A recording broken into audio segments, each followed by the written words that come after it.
The Consumer Electronics Show is arguably the single most important event of the year. It's definitely the biggest. Oh yes, 2.2 million net square feet of exhibit space. 3,600 exhibitors. And more than 170,000 attendees. And every one of which we got to dodge en route to each appointment.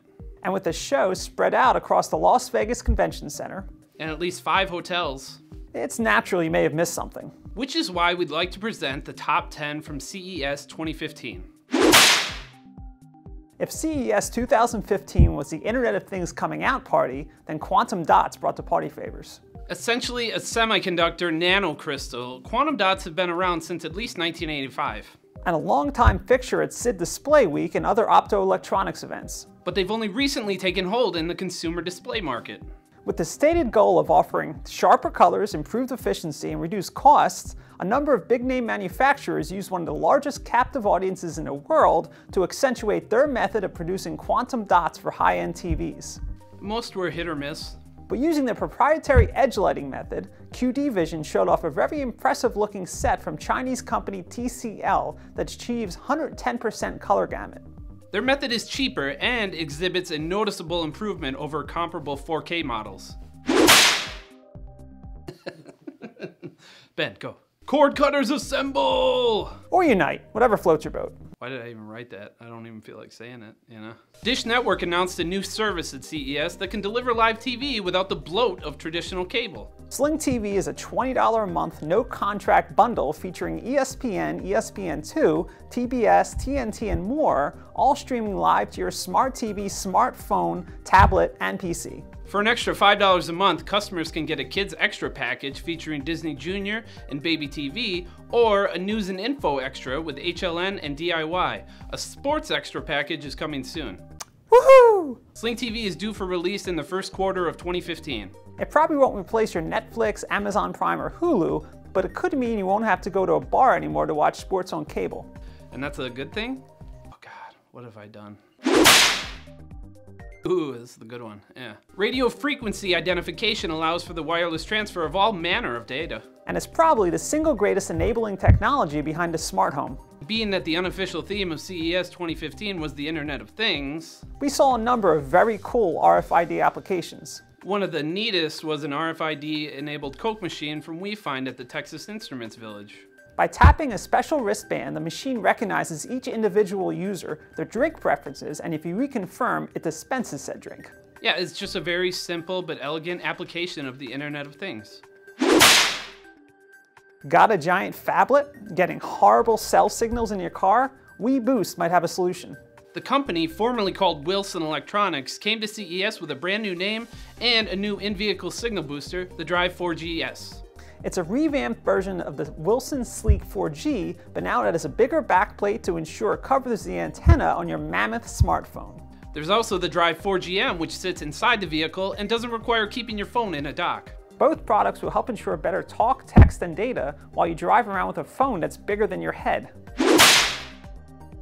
So I think we all know by now that drones are kind of a big deal. They've shown up once or twice in the physical and digital pages of ECN and Wireless Week. Back to you, Jason. And CES 2015 actually had a section fully dedicated to the hobbyist drone market, which has expanded far beyond its original military applications. Quadcopters, octocopters, large, small, and every conceivable consumer application. And Parrot, which stole the show in 2010 with their AR.drone quadcopter, once again led the conversation with a choreographed display of mini drones. The exhibit itself was pure showmanship, but it points to an emerging trend in drone applications, especially in the military space. The drone swarm. Finally, we get to Partybot. With the beginning and the end of Parks and Recreation upon us, we're feeling a little emotion. There. The promise of a fully realized DJ Roomba could help ease the pain. Ion's Partybot is essentially that. A Bluetooth speaker shaped a little like R2-D2 and equipped with proximity sensors that keep it from bumping into things as it mingles. Or there's a remote if you want to take control. The Partybot also features a built-in LED light show on its dome. There's also a smaller version, but that robot doesn't have sensors, so it just slams into everything. Basically at parties. Partybot actually showed up at last year's CES, but now its creator is eyeing a summer 2015 release, and priced at around $300, it might be the droid you're looking for.